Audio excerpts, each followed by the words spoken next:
अस्सलाम वालेकुम, good morning Pakistan. आप देख रहे हैं सुबह की सोच और मेरे साथ हैं गजल अमान और मेरे साथ हैं हसनैन लियाकत। अस्सलाम वालेकुम, गुड मॉर्निंग, वेलकम टू सुबह की सोच। आज हसनैन को बहुत ठंड लग रही है, सर्दी लग रही है। हसनैन मरीज है आप?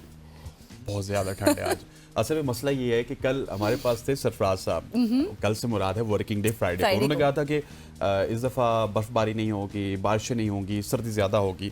लेकिन मुझे कल देखने को मिला कि मरी में बर्फबारी हुई है। मरी के मज़ाफ़ात में बर्फबारी हुई है और मरी में जब बर्फबारी होती है तो इस्लामाबाद में इस तरह ठंड लगती है जिस तरह यहाँ पे बर्फबारी। एग्जैक्टली और हम हमेशा से यही कहते हैं कि जब भी बर्फबारी शुरू होती है तो आप ज़रूर जाएं, विजिट करें, लेकिन अपना ख्याल बहुत ज़्यादा रखें क्योंकि गुज़श्ता ऐसे कई वाक़यात गुजरे हैं जो हमारे लिए एक मिसाल हैं। आज टेम्परेचर भी 3 है तो आप कह रही हैं मुझे ठंड ना लगे। और साथ में आज बारिश का भी बताया हुआ है, कल भी 80% चांस था और आज भी बताया हुआ है बारिश का, तो बारिश भी हो सकती है इस्लामाबाद में। और इसी के साथ आज हमारे पास बहुत अच्छी अच्छी स्टोरीज भी हैं। सबसे पहले अगर मैं आपके साथ स्टोरी शेयर करूं, आप भी ठंडे इलाके की स्टोरी शेयर करेंगे मुझे लगता है।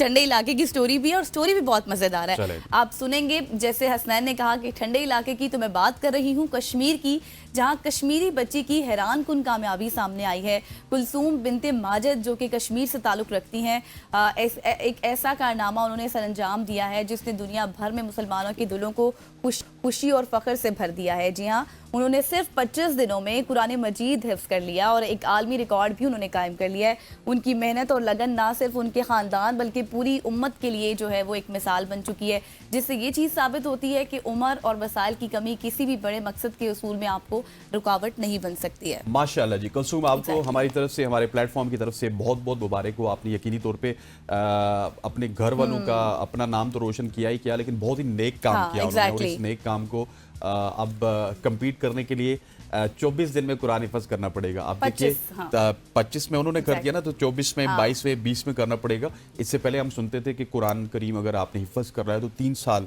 का अर्सा लग जाता है, 2 साल का अर्सा लग जाता है। लेकिन कुलसूम ने वो कर दिखाया जो कि आज तक नहीं हुआ। 25 दिन में 30 सुपारे उन्होंने। और दूसरी बात ये है कि मतलब आप देखें कि उनकी ये इतनी मेमोराइजेशन स्किल्स कितनी एक्सेप्शनल हैं कि जैसे उन्होंने 25 दिन में ये काम किया है, बहुत ज़बरदस्त। Congratulations to Kulsoom and her family के आपने उनको सपोर्ट किया और सपोर्ट करने के साथ साथ इतनी ज़्यादा मतलब मेहनत की, उन्होंने लगन की और ये कारनामा सरअंजाम। बिल्कुल ऐसे ही। अब कश्मीर से आपको लिए चलता हूँ बरतानिया में, यूके, यूनाइटेड किंगडम। अच्छा, एक सवाल आपसे है कि ये बताइए कि यूनाइटेड किंगडम में सबसे मशहूर नाम क्या होगा? बहुत से नाम हो सकते हैं वहाँ पर, जिस तरह के नाम रखे जाते हैं इंग्लिश टर्न के, जो भी मुख्तलिफ नाम होते हैं। मैं भी जब ये स्टोरी सुन रहा था, देख रहा था, तो मुझे ये लगा कि बरतानिया में सबसे मकबूल नाम होगा Michael, John, David, John, something like that. लेकिन बरतानिया का सबसे मकबूल नाम है मोहम्मद। माशाल्लाह। ठीक है। यूके में लड़कों के नामों में सबसे मकबूल नाम रहा नाम मोहम्मद का। मोहम्मद नाम इस साल बरतानिया में सबसे ज़्यादा लड़कों के नामों की फहरिस्त में सैर फहरिस्त रहा। ये नाम बरतानिया में मुख्तलिफ कौमियतों के दरमियान इस्लाम की बढ़ती हुई मकबूलियत का इजहार है। नाम रखने में ये रुझान कई सालों से जारी है, जो मोहम्मद सल्लल्लाहु अलैहि वसल्लम की शख्सियत से मोहब्बत और अकीदत का मजहर है। इससे पहले हमें ये सुनने को मिला था कि जर्मनी में मोहम्मद नाम बहुत ही अहमियत का हामिल है, उसको रखा जाता है। अब बरतानिया में, और जो हम यहाँ से बहुत ज़्यादा मुसलमान हमारे बरतानिया और ऑस्ट्रेलिया का रुख करते हैं, तो यहाँ से हमें समझ आती है कि वहाँ पे भी अब मुस्लिम कम्युनिटी बहुत ज़्यादा बढ़ रही है। एग्जैक्टली 2016 की बात है जब हमने सुना था कि मोहम्मद नाम बहुत ज़्यादा जो है फेमस है, लेकिन उसके बाद हमने देखा कि ये पॉपुलैरिटी जो है वो इंक्रीज़ होती जा रही है। और आज आप देखें कि यूके में सबसे ज़्यादा नाम रखे जाने वाला जो है वो मोहम्मद है। बहुत ही ज़बरदस्त, माशाल्लाह, बहुत अच्छी खबर है। यकीनी तौर पर आपको भी सुनकर बहुत मज़ा आया होगा। इसी के साथ साथ जो है हम आगे बढ़ते हैं और मैं आपको लिए चलती हूँ दुबई, अबू धाबी, जहाँ पर बहुत से, आपको पता है कि वैसे तो हम देखते थे ना कि सिर्फ इंसान ही तस्वीरें वगैरह लेते हैं, इंसान ही बनाते हैं, लेकिन नहीं, अब आपको पता है कि ऊंट भी तस्वीर ले सकते हैं। ऊंट कैसे तस्वीर? वो मैं आपको बताती हूँ, क्योंकि गूगल का अनोखा इकदाम सामने आया है।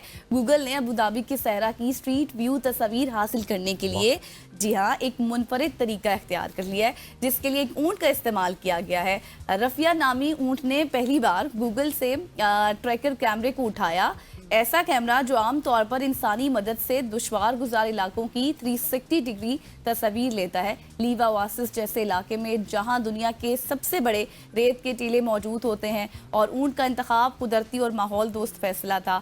जिस तरह से अभी इस वक्त आप स्क्रीन पर भी देख सकते हैं कि ऊंट की जानिब से ये तस्वीर ली गई है, तो ये अनोखा, ये एक यूनिक सी खबर है। इंसान तस्वीर लेते थे, अब ऊंट तस्वीर लेते हैं, लेकिन इस ऊंट की तस्वीर लेने में सबसे ज्यादा किरदार गूगल का है। हम अक्सर इन सहराओं का जिक्र करते रहते हैं जो अबू धाबी में मौजूद हैं, दुबई में मौजूद हैं, इवन कुछ सहरा ऐसे हैं जो सऊदीया में मौजूद हैं। ये ऐसे सहरा हैं जहाँ पे ट्रैकर काम नहीं करते, जीपीएस काम नहीं करता, आप एक दफ़ा जाएंगे आप गुम हो जाएंगे। इसी वजह से गूगल के ये इकदाम जारी है कि किस तरह से उन सहराओं की तस्वीर ली जाए और उनको गूगल मैप पे रजिस्टर किया जाए और वहाँ पे नेविगेशन सिस्टम को बहाल किया जाए। इस तरह के इकदाम गूगल मैप की जानिब से हमें देखने को मिलते हैं और गूगल मैप यकीनी तौर पे किसी छोटी सी गली में भी चले जाए तो वहाँ पे बेबे हमें बता रही होती है कि टेक राइट फ्रॉम हियर, तो वो मेरा ख्याल है कि आप सहराओं में भी आपको बताने के लिए कोशिश करते हैं कि आप सहराओं में गुम ना हो, आपकी ज़िंदगी महफूज हो। क्योंकि हमने देखा था आज से 3 महीने पुरानी खबर है कि सऊदीया में 2-3 लोग ऐसे हैं जो कि सहरा की सैर करने गए, वहाँ पे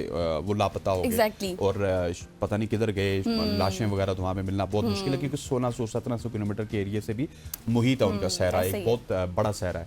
अच्छा, आगे बढ़ते हुए आप सहराओं से मोहब्बत का जिक्र करते हैं। अच्छा, वो आपने सुना है मोहब्बत की कोई उम्र नहीं होती। एग्जैक्टली, मोहब्बत में कोई कैद नहीं होती, कोई उम्र नहीं होती। पक्की बात है। हाँ। आपको यकीन भी है?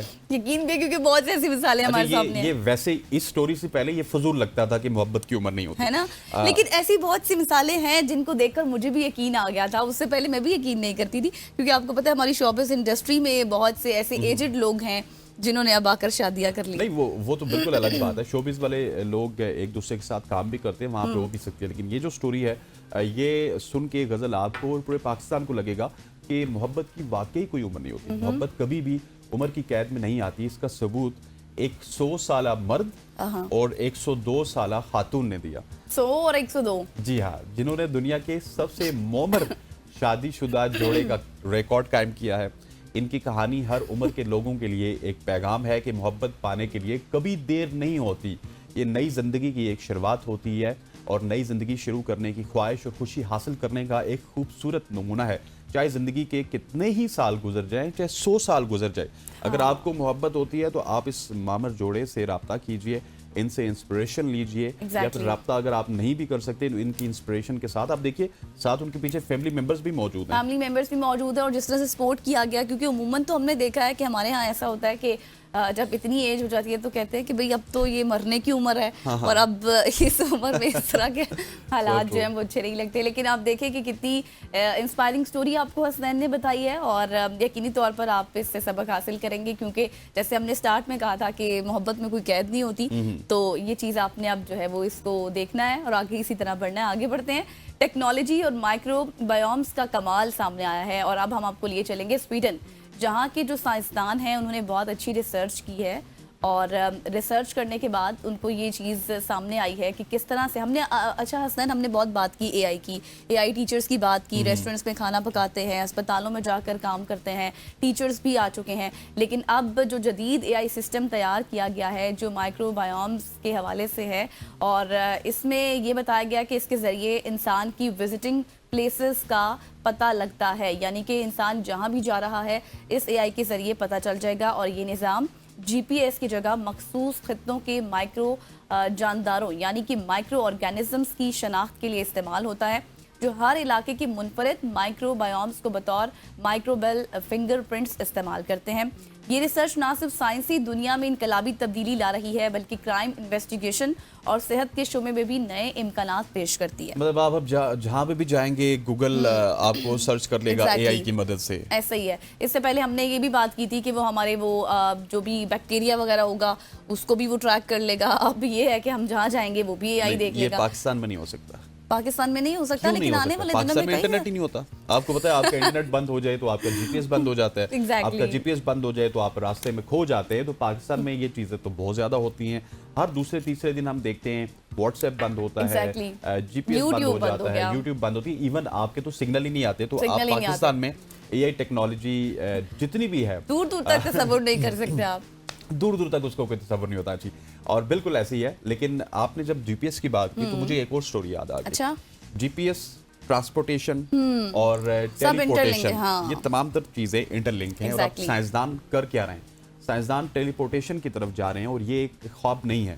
साइंसदान इंसान को एक मुकाम से दूसरे मुकाम तक पलक झपकते ही मुंतकिल करने के ख्वाब को अच्छा। हकीकत का रूप देने के बिल्कुल करीब हैं।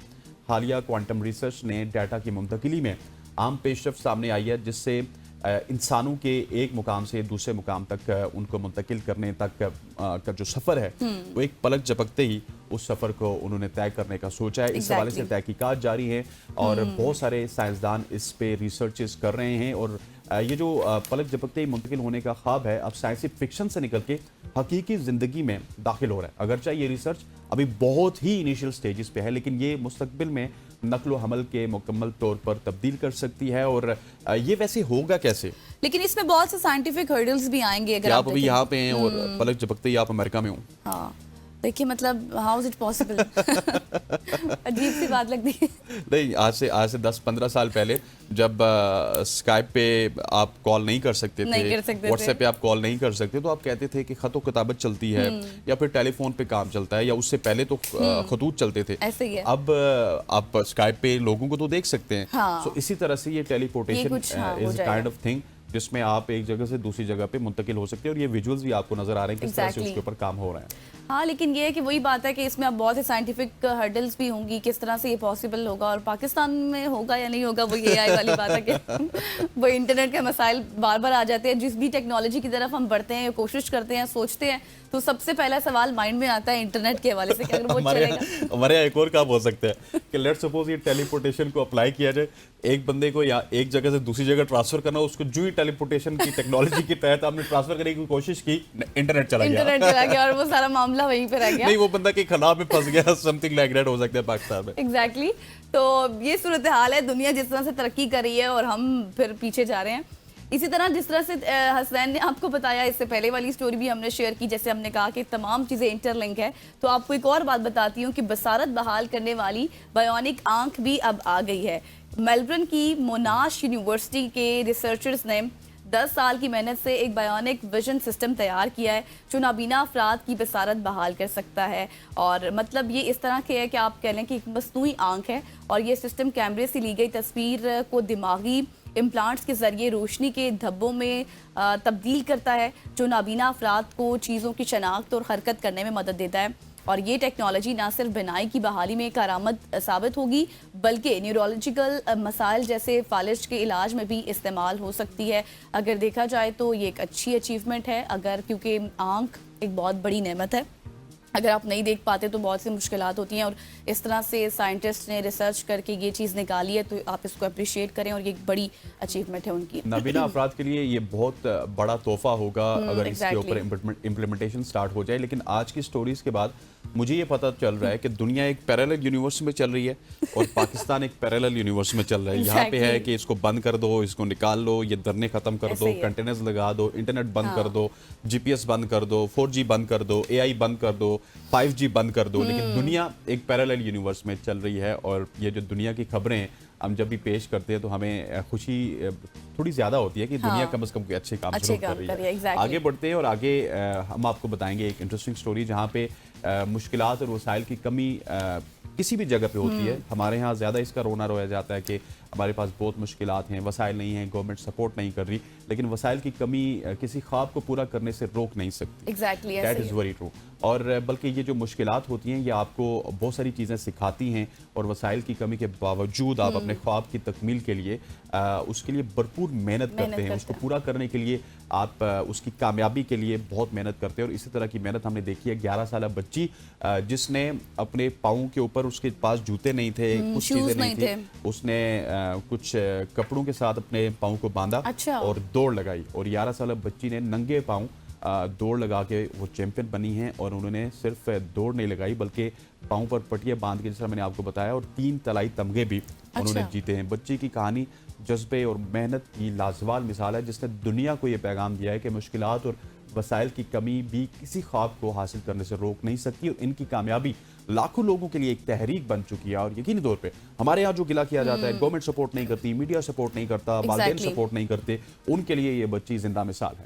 सही बात है। और सबसे पहले तो आपका अपना पैशन आप बच्ची का देखें कि किस तरह से उनकी ये अचीवमेंट थी, उनकी कामयाबी थी, उनकी मेहनत, उनकी लगन, उन्होंने ये माइलस्टोन अचीव किया है। और इससे हमें यही सबक मिलता है कि जब आप किसी काम का इरादा कर लेते हैं तो उसके अंदर पूरा उतर जाए, ना कि आप ये बहुत से डाइवर्ट हो जाए माइंड में लाकर कि ये मैं नहीं कर सकता, ये रुकावट है, ये वसाइल नहीं है, ये अपॉर्चुनिटी नहीं है। बिल्कुल ऐसे ही है गजल। आज के शॉर्ट स्टोरी से इतना ही। इंशाल्लाह कल के शॉर्ट स्टोरीज में फिर मुलाकात होगी, लेकिन यहाँ पे जा नहीं रहे हम, यहाँ पे जस्ट ब्रेक ले रहे। ब्रेक के बाद अगले सेगमेंट में आपसे मुलाकात होगी। स्टे विद अस।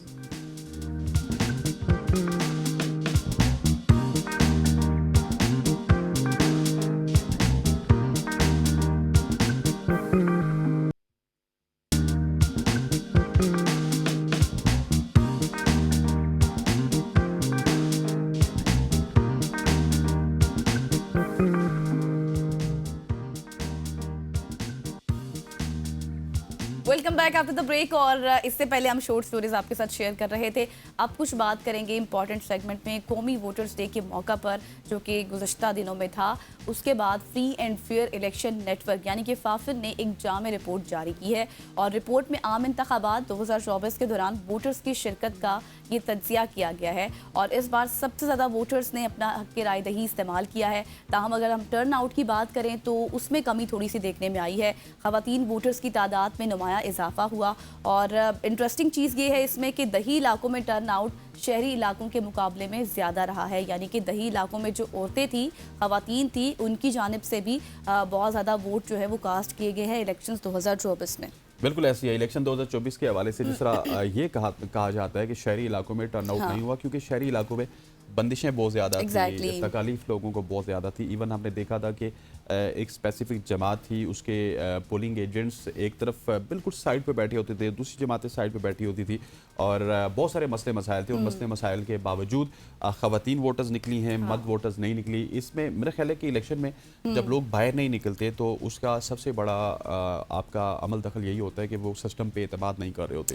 उनको ये एतमाद ही नहीं होता कि हमने जिस शख्स को वोट देना है या तो वो हमारी बेहतरी के लिए काम कर सकते हैं या फिर वो इलेक्ट होगा। अनफॉर्चुनेटली पाकिस्तान में तो ऐसा ही है। अगर हम 2018 की बात करें तो तब भी बहुत से सिस्टम बैठ गए थे। 2024 की बात करें तो अभी भी ईवीएम सिस्टम के हवाले से बहुत बातें की जा रही थी कि कारआमद साबित होगा, लेकिन वो बाद में वो भी बैठ गया था।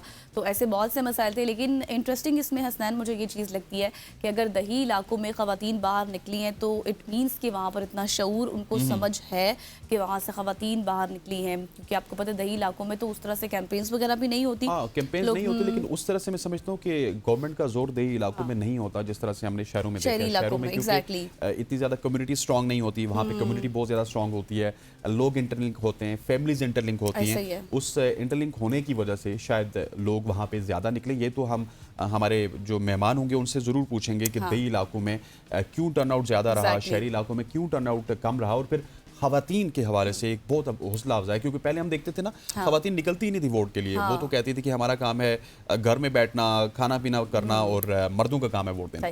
तो इसी मुतालिक हम उनसे भी जान लेते हैं कि आखिर वजह क्या बनी, क्योंकि रिपोर्ट जारी हो गई है। हमें ज्वाइन कर चुके हैं इस वक्त सलाउद्दीन सफदर साहब, टीम लीड हैं फाफिन के। वेलकम टू सुबह की सोच। सबसे पहले तो ये बताएं, जो रिपोर्ट आई है उसमें ये देखा गया है कि जो टर्न आउट था वो कम रहा है। क्या कहेंगे इस पर, क्या तबसरा करेंगे, क्या वजूहात सामने आई हैं? जी, टर्नआउट जो है वो अगर परसेंटेज टर्म्स में देखें तो वो पिछले इलेक्शन के मुकाबले में कुछ कम नज़र आया है। लेकिन अगर आप एब्सोल्यूट नंबर्स को देखें तो जो वोट डालने वालों की तादाद में इज़ाफ़ा हो रहा है। लेकिन चूँकि वोट डालने वालों के साथ-साथ रजिस्टर्ड वोटर्स की तादाद में भी इज़ाफ़ा हो रहा है, तो वो परसेंटेज टर्म्स में जो है वो टर्नआउट हमें कम होता हुआ नज़र आता है। पिछली दफ़ा वो अराउंड 50% था, इस दफ़ा 48% है, 2013 में 55% था। तो 2013 जो अगर हम रीसेंट इलेक्शंस की बात करें तो उसमें 2013 का जो इलेक्शन था वो हाईएस्ट वोटर टर्नआउट वाला इलेक्शन कहा जा सकता है। उसके बाद से परसेंटेज टर्म्स में ये हमें जो टर्नआउट है वो कम होता हुआ नज़र आता है। लेकिन एब्सोल्यूट नंबर्स में स्टिल जो है ये इज़ाफ़ा हो रहा है। 61 मिलियन वोटर्स ने जो है वो इस दफ़ा अपना हक़ राय-दही इस्तेमाल किया। उसमें अराउंड 34.5 मिलियन जो है वो मर्द थे और साढ़े 24 मिलियन जो है वो औरतें थीं। अच्छा सलाउद्दीन साहब, मुझे ये भी बताइएगा, डेट इज़ वेरी इंटरेस्टिंग कि दही इलाकों में वोटर्स ज़्यादा निकले हैं और शहरी इलाकों में वोटर्स कम निकले या फिर देही इलाकों में खवातीन भी ज़्यादा निकली हैं? इस हवाले से थोड़ा सा क्लैरिफाई कीजिएगा और इसकी रीजंस क्या हैं? जी, ओवरऑल ही रूरल एरियाज़ में टर्नआउट ज़्यादा रहा है। असल में जो हमारी रूरल सियासत है, देही सियासत है, वो अर्बन सियासत से कुछ मुख्तलिफ होती है। अर्बन इलाकों में कैंपेनिंग का और वोटर मोबिलाइज़ेशन की जो डायनामिक्स हैं, वो ख़ासी फ़र्क हैं। देही इलाकों में कैंडिडेट्स को और धड़े होते हैं, सियासी धड़ाबंदियाँ ज़्यादा है, बरातियाँ ज़्यादा हैं। वो मोबिलाइज़ होती हैं, तो उनके साथ फिर एक पूरी बरादरी जो है, वो एक पूरा धड़ा जो है वो मोबिलाइज़ हो जाता है। जबकि अर्बन इलाकों के अंदर जो है वो इंडिविजुअल वोटिंग पैटर्न्स जो हैं वो ज़्यादा नुमायाँ होते हैं। वहाँ पे मोबिलाइज़ होता है तो एक फ़र्द होता है। तो इस बुनियाद पे हमारे यहाँ जो है वो ट्रेडिशनली जो है वो देही इलाकों के अंदर टर्नआउट ज़्यादा होता है। क्योंकि जब कोई भी कैंडिडेट या कोई भी पार्टी जो है वो मोबिलाइज़ करती है अपने वोटर्स को, तो पूरे का पूरा गाँव या गाँव के अंदर एक पूरी बरादरी जो है वो धड़ा जो है वो पूरा मोबिलाइज़ हम्म होता है हम्म। और वो जाके वोट डालता है। अच्छा और इसमें सलाउद्दीन ये साहब, अक्रॉस द जेंडर नज़र आता है कि देही इलाकों में ख़वातीन मर्दों दोनों का टर्नआउट ज़्यादा है और इसी तरीके से शहरी इलाकों में निस्बतन कम नज़र आता है। और एक अच्छी बात जो इस एनालिसिस को तैयार करते हुए हमें नज़र आई वो ये है कि जिस तरीके से वोटर रजिस्ट्रेशन के अंदर ख़वातीन और मर्दों का फ़र्क जो है वो कम हो रहा है और ये अच्छा ख़ासी तादाद में पहले 11 मिलियन से ज़्यादा का फ़र्क था। जो औरतें जो हैं वो कम थी वोटर रोल्स के ऊपर मर्दों की निस्बत। लेकिन ये रजिस्ट्रेशन के अंदर भी ये फ़र्क सिमटता हुआ नज़र आ रहा है। अब अराउंड जो है वो 9 मिलियन के करीब ये डेफ़िसिट आ चुका है और इसी तरीके से जो टर्नआउट के अंदर गैप है वो भी बहुत स्लोली है, लेकिन वो भी आहिस्तगी से सिमट रहा है। वो जो जेंडर डेफ़िसिट है, जो जेंडर गैप है, वो नैरो हो रहा है। पिछली दफ़ा अराउंड जो है वो 10 परसेंटेज पॉइंट का फ़र्क था, इस दफ़ा ये 9 परसेंटेज पॉइंट का फ़र्क है औरतों और मर्दों के टर्नआउट में।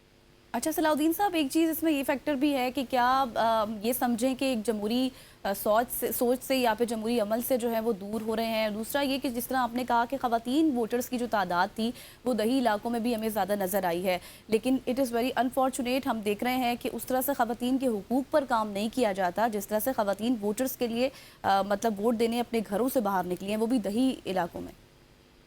हाँ जी, एक इसमें कंसर्निंग चीज़ जो हमें नज़र आई है जो इशारा करती है कि जो बैरियर्स हैं ख़वातीन के लिए, जो मुश्किलात हैं वो बदस्तूर मौजूद हैं।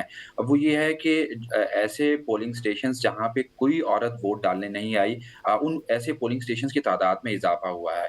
2018 में करीबन 94 ऐसे पोलिंग स्टेशंस थे, जहाँ पे किसी औरत ने एक भी वोट नहीं डाला था। इस दफ़ा ये तादाद 2024 के अंदर ज़्यादा हो गई है पोलिंग स्टेशंस की। तकरीबन 464 पोलिंग स्टेशन 464 पोलिंग स्टेशन पे किसी भी औरत ने कोई वोट नहीं डाला। हुँ। तो ये जो ज़ीरो टर्नआउट वाले पोलिंग स्टेशंस हैं, ये वो इंडिकेट करते हैं उन लोकेलिटीज़ को जहाँ पे किसी भी वजह से वो कल्चरल रीज़न्स भी हो सकती हैं, वो पोलिंग स्टेशंस का दूर होना भी हो सकता है, वहाँ पे रजिस्टर्ड वोटर्स की तादाद कम होना भी हो सकता है। लेकिन बहरहाल किसी एक वजह से उन इलाकों के अंदर, उन मोहल्लों में औरतें वोट डालने नहीं निकलीं और ये एक बड़ी कंसर्निंग बात है और लेकिन चूँकि अब ये पिन पॉइंट किया जा सकता है पोलिंग स्टेशन के इलाके की मदद से, ये फलाँ इलाका है जहाँ पे ख़वातीन वोट डालने नहीं आईं, तो इलेक्शन कमीशन को चाहिए, सियासी जमातों को चाहिए कि वो मोबिलाइज़ करें और ऐसे इलाकों के अंदर टारगेटेड एफर्ट्स करें ताकि वहाँ पे ख़वातीन अपना हक़ राय-दही इस्तेमाल कर सकें।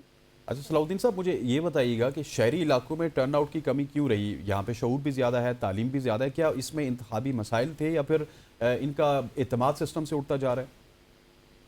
जैसे मैंने पहले अर्ज़ किया कि जो शहरों के अंदर वोटर्स की मोबिलाइज़ेशन है वो ख़ासी फ़र्क होती है देही इलाकों की निस्बत।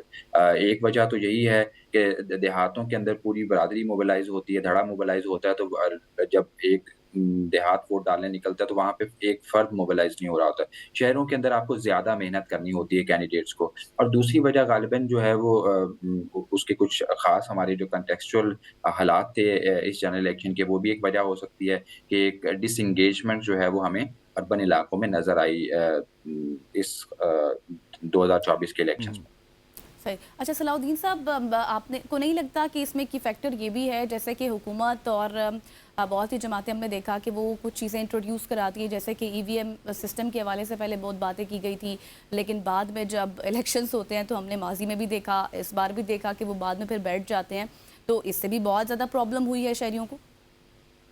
हाँ जी, बददिली भी हो सकती है उसके साथ-साथ फिर कैम्पेनिंग भी जो है वो ये ख़ासा लॉन्ग ड्रॉन कैम्पेन थी कि 2022 से ही एक तरीके से इलेक्शन का बगल तो बज चुका था। इलेक्शन लोगों को लग रहा था कि अब इलेक्शन हो जाने चाहिए जब अदम एतमाद हुई थी और उसके बाद फिर जनवरी 2023 के अंदर 2 असेंबलीज़ डिसॉल्व हो गई थीं। उसके बाद मुसलसल जो है वो एक कैम्पेन मोड में ही थे। लेकिन कैम्पेन मोड तो था लेकिन इलेक्शन के ऊपर सर्टेनिटी नहीं थी। तो अभी भी हमने देखा कि जनवरी के अंदर आके जनवरी के भी मिड में जनवरी के आखिर तक जाके लोगों को ये यकीन नहीं था कि इलेक्शन वाक़ई होंगे या नहीं होंगे। एग्जैक्टली। और हालात ऐसे थे जो पॉलिटिकल सिनेरियो था वो हर दिन चेंज हो रहा था। तो इस अनसर्टेनिटी ने भी लाज़मी कोई ना कोई असर डाला है जो वोटर डिसएंगेजमेंट के ऊपर जो हमें नज़र आती है ख़ासकर अर्बन इलाकों के जहाँ पर वोटर ज़्यादा कनेक्टेड होते हैं मीडिया से, मैस मीडिया से, करंट मीडिया से और करंट अफेयर्स को पढ़ रहे होते हैं। वो अनसर्टेनिटी लाज़मन वोटर्स के ऊपर भी असरअंदाज़ हो रही होती है और एक जो लॉन्ग ड्रॉन कैंपेन का एक जो असर है, जो एक फटीग है, वो वोटर्स के रवैये में शायद नज़र आती है इस वजह से हमें अर्बन इलाकों में लो टर्नआउट की सूरत में। ठीक हो गया सलाउद्दीन साहब, thank you so much for joining us. Salahuddin साहब हमारे साथ मौजूद थे, फाफन से इनका ताल्लुक है और उनका इलेक्शंस के ऊपर बड़ी गहरी नज़र होती है क्योंकि इनका सारा काम ही इलेक्शन के ऊपर एग्जैक्टली। फोकस करता है और ये इन डेप्थ एनालिसिस भी करके आपको बता सकते हैं कि क्या वजूहत है, किन वजूहत की बुनियाद पे शहरी इलाकों में वोटर टर्न ज़्यादा हुआ, किन बुनियादों पे दही इलाकों में वोटर्स का टर्न आउट ज़्यादा हुआ। इसके बाद यहाँ पर वक्त हुआ चाहता है एक शॉर्ट से कमर्शियल जी ब्रेक का। ब्रेक के बाद वापस आएंगे तो हम मुल्क की सियासत के हवाले से बात करेंगे। मुल्क की सियासत एक बार फिर हमें लगता है कि अपोजिशन के एहतजाज, गिरफ्तारियों, शहादतों के बाद मौलाना फजल रहमान के इर्द गिर्द भी एग्जैक्टली। कहीं ना कहीं जैसे वो गुम पहले रही भी है। आंखों के तारा थे मौलाना फजल रहमान और एक बार फिर से बनते जा रहे हैं क्योंकि हालात ही कुछ ऐसे नजर आ रहे हैं। बिल्कुल ऐसे यहाँ पर वक्त हुआ चाहता है शॉर्ट सी कमर्शियल ब्रेक का। स्टे विद अस।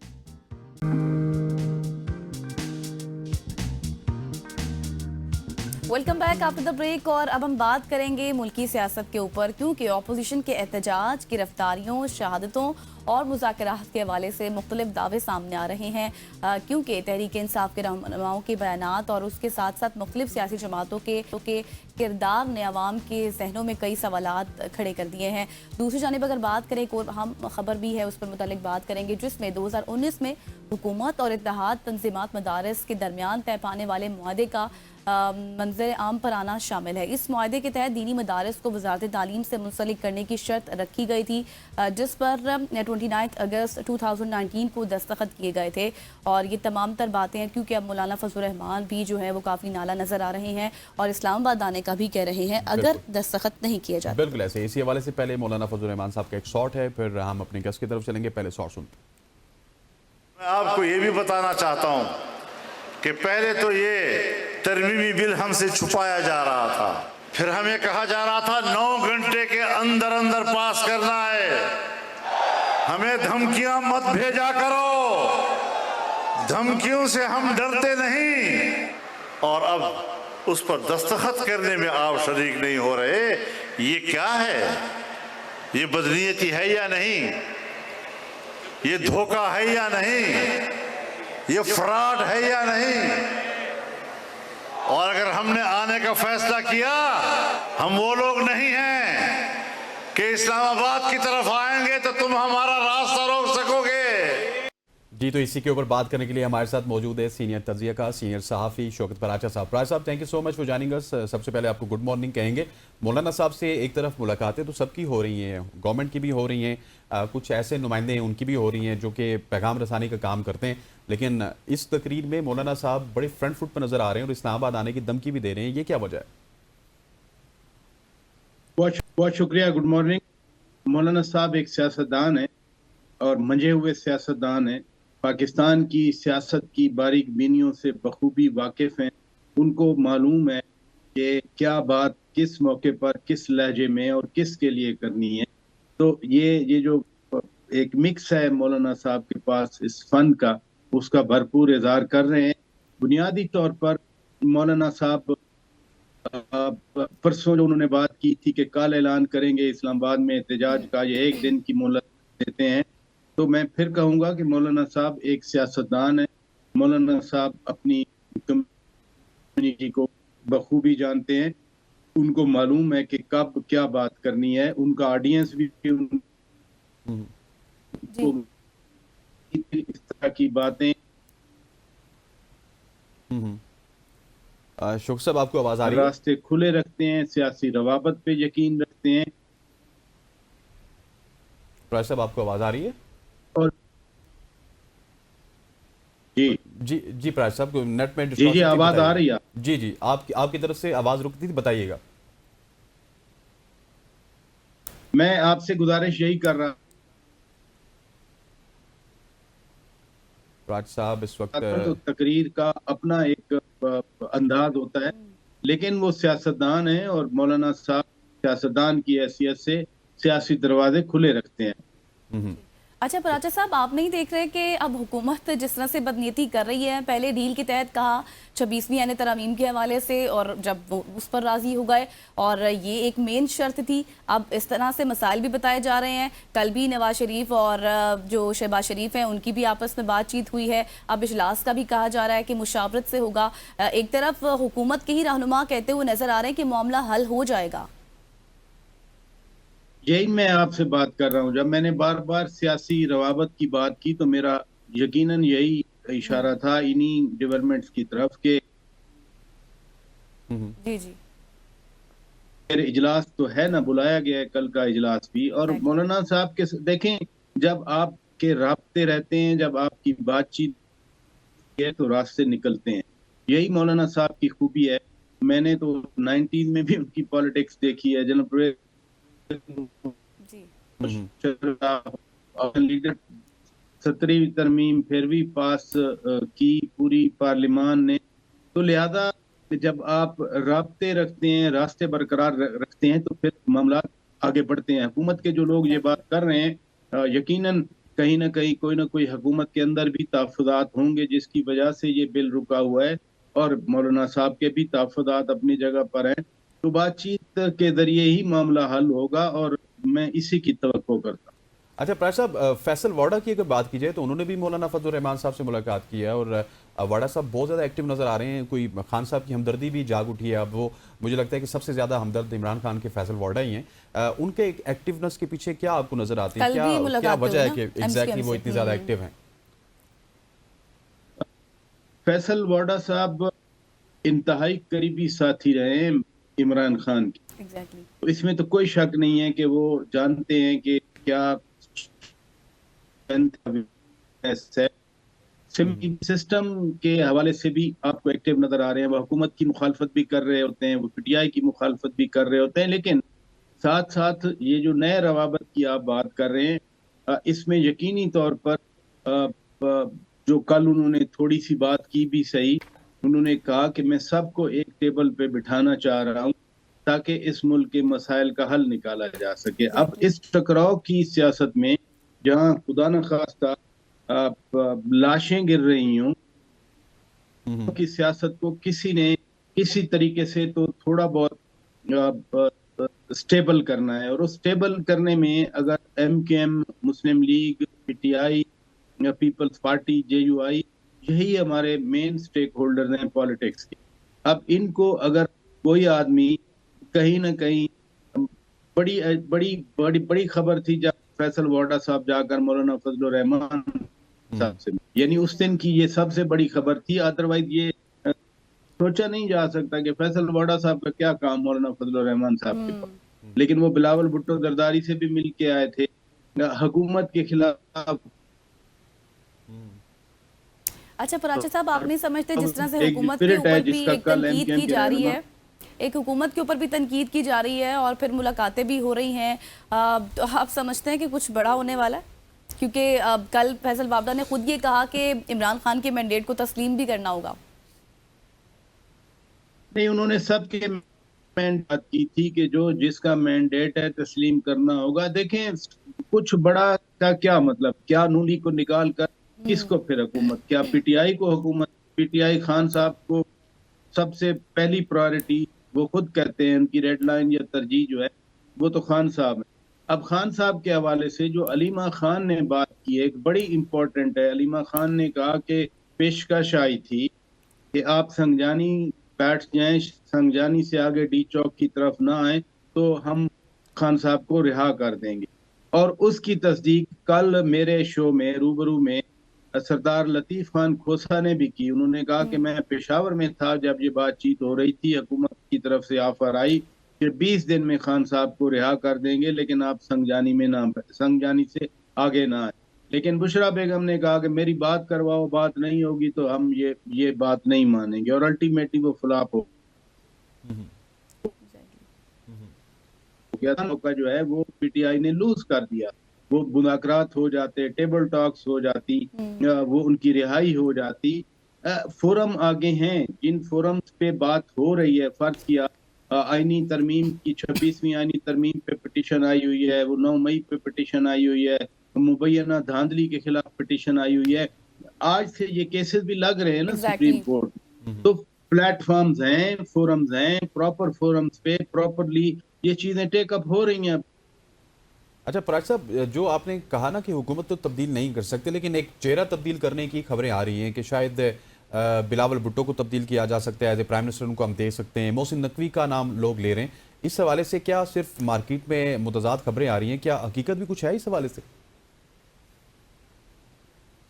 देखें, यहाँ पता तो नहीं चलता, लेकिन क्यों अब अगर मियां शहबाज शरीफ आईएमएफ के साथ एग्रीमेंट कर दिया, महंगाई लोएस्ट हो गई, इंडिकेटर्स अच्छे आ रहे हैं, अभी $3 अरब दे दिया, रोल ओवर कर दिया सऊदी अरब ने, जो टारगेट्स हैं वो शहबाज शरीफ साहब वजीर आजम पाकिस्तान वो पूरे तो कर रहे हैं, और एक जनरल इंप्रेशन भी है कि उनसे अच्छा कोई एडमिनिस्ट्रेटर है नहीं। लेकिन आप कल के बारे में, परसों के बारे में, एक महीने के बारे में पाकिस्तान की सियासत के हवाले से वो हतमी तौर पर प्रोटेक्शन नहीं की जा सकती। और आजकल तो वैसे भी दुनिया में, अब कल सीरिया में क्या हुआ, एक हफ्ता पहले तक कभी किसी ने सोचा था कि बशार अल असद इस तरह से भागकर निकल जाएगा सीरिया से, शाम से, और सीरिया में इतनी बड़ी एक तब्दीली आ जाएगी। लेकिन पाकिस्तान में अभी तो हुकूमत आई है, अभी तो साल भी पूरा नहीं हुआ। रैपिड जो इंस्टेबिलिटी है, इसी के खिलाफ तो हम बात करते हैं कि पाकिस्तान का तासुर ये नहीं जाना चाहिए कि यहाँ किसी चीज का पता नहीं चलता, बल्कि जो एक दुनिया के दीगर ममालिक एक प्रोसेस से चलते हैं, कम से कम हम भी तो प्रोसेस को फॉलो। मुझे इतना जल्दी नहीं कुछ ऐसा लग रहा। अच्छा शौकत पराचा साहब, जैसे अभी इससे पहले आप बात कर रहे थे केसेस के हवाले से, अब बहुत से केसेस हैं, एक अरसे से हम देख रहे थे कि पीटीआई काफ़ी तनकीद भी कर रही थी और अदम एतमाद का इजहार भी कर रही थी गाजी फाजीसा पर, और कह रही थी कि हमारे जो केसेस हैं वो अब नहीं लगते। लेकिन अब बाकायदे तौर पर 9 मई की केसेस हों या फिर जिन केसेस का आपने जिक्र किया वो आज से उनकी आईनी बेंच समाअत करेगा। बट अब इसमें एक फैक्टर ये भी है कि पीटीआई के अपने रहनुमा अदम एतमाद का इजहार कर रहे हैं आईनी बेंच के ऊपर और कह रहे हैं कि ये फुल कोर्ट होना चाहिए। क्या कोई रिलीफ मिल सकता है? आदम एतमाद करें या जो करें, फोरम तो यही है। और लेकिन आपने पिटीशन भी दी है, मसलन 8 फरवरी के इलेक्शन की में मुबैना धांधली पर पिटीशन तो पीटीआई ने खुद दी है। अब उसका फोरम क्या है, वो यही है।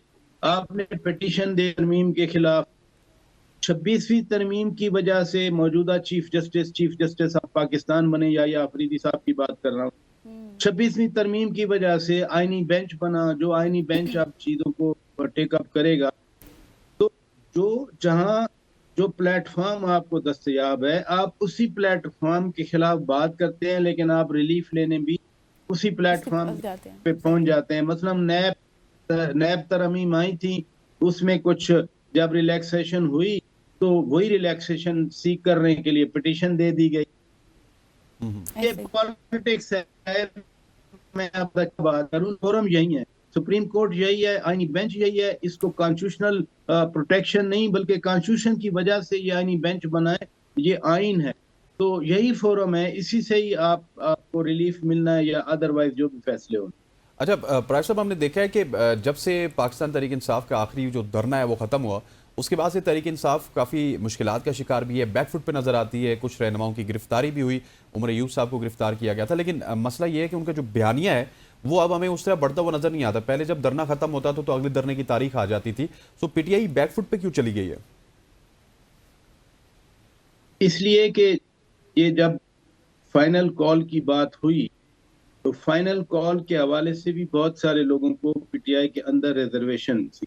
हम्म, आपको बहुत कम आए यहाँ डी चौक पे नजर हम्म, ये सब चले गए थे, ये छोड़ गए थे, मैं अकेली रह गई थी।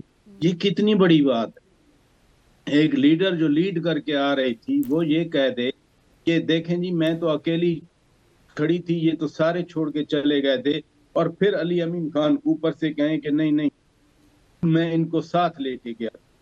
तो अब इन दो बयानात का सबसे पहले तो पीटीआई खुद जवाब दे कि इनमें सच्ची बात कौन कर रहा है, सच्चा बयान किसका है। जब सूरत हाल इस तरह इस नहज पर पहुंच जाए, मसलन असद कैसर साहब, बैरिस्टर गौहर खान साहब, शिबली फराज साहब, शेख वकास अकरम शाह साहब, वो तो पूरे ठीक ठीक हो गया। शौकत पायर साहब, thank you so much for जानिएगा। सीनियर सहाफ़ी, सीनियर तज़कियाकार शौकत पायर साहब हमारे साथ मौजूद थे, लेकिन यहाँ पर वक्त हुआ चाहता है इख्तिताम पजीर इस सेगमेंट का, ख़वातीन वज़ात। यस सर, न्यूज़ ब्रेक का वक्त हुआ चाहता है। न्यूज़ ब्रेक के बाद वापस हाजिर होते हैं, हमारे साथ रहिएगा।